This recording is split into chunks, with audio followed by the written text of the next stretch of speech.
Last video I reviewed Doom 3, the game that attempted to shift Doom into a more horror direction. Today I am continuing down the Doom 3 rabbit hole with a review of the expansion, Resurrection of Evil.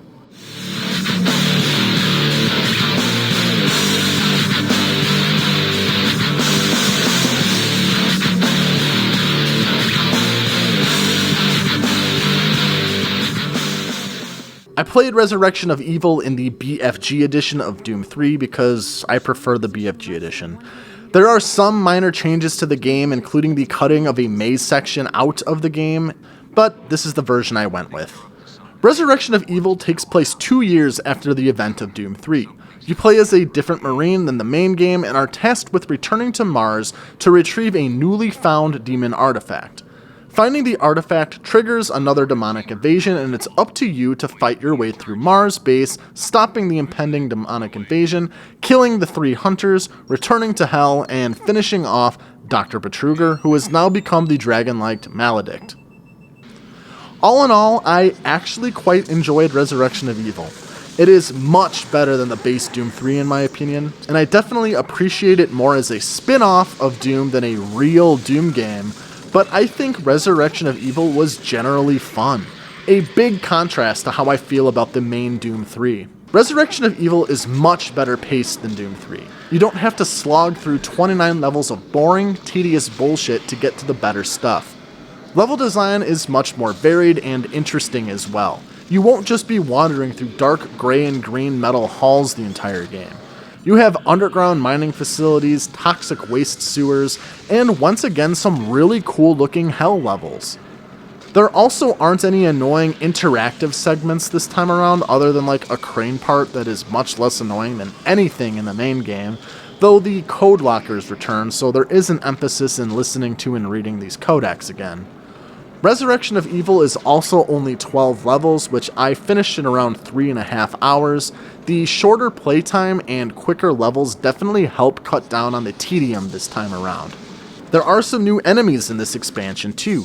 The Vulgar, which is essentially a more powerful imp. These things basically act the exact same but are faster and stronger.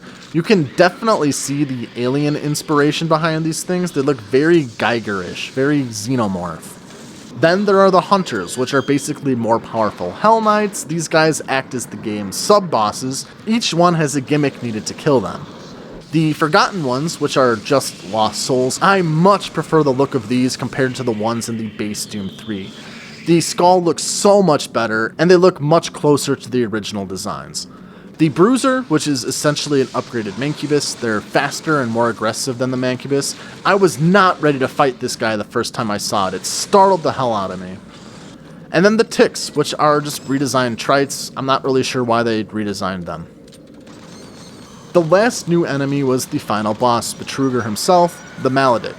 In my honest opinion, he was a weak final boss. Really easy, not very exciting, and just kind of there. I liked the design of him a lot though. Seeing Betruger's face pop out of the dragon's mouth is so creepy, but the fight itself was just underwhelming. The gameplay is a big improvement though. They take less of an interactive haunted house approach to the level design and make it much more action oriented. There's less dark areas, less monsters popping out at you, less sudden loud noises, and more just corridor shooter action. Much appreciated. They added a gravity gun called the Grabber. I barely used it. And best of all, Resurrection of Evil includes a super shotgun. My favorite Doom weapon returns, and it's much better than that shit shotgun from the main game. I also love the artifact. It replaces the Soul Cube as a special weapon. Killing each Hell Hunter upgrades it with an ability to slow time, give berserk power, or give invincibility. It lets you zip around combat arenas with the speed expected from Doom, and finally lets you feel like a badass. Overall, Resurrection of Evil is a big improvement over the base Doom 3. It has better pacing, better level design, and better combat, even though it's still slow compared to other games in the franchise. But the shorter game length helps prevent the game from feeling bloated and drawn out, and the presentation helps make it feel more like a spin-off instead of a sequel, prequel, or remake, and I found myself appreciating it much more because of that.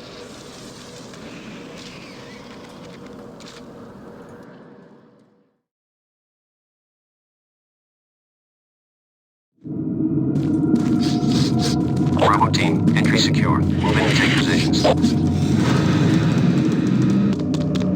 Quiet. Did you hear that? This is Lee. Give me status. Always clear. There's nothing here, Sam. What the hell?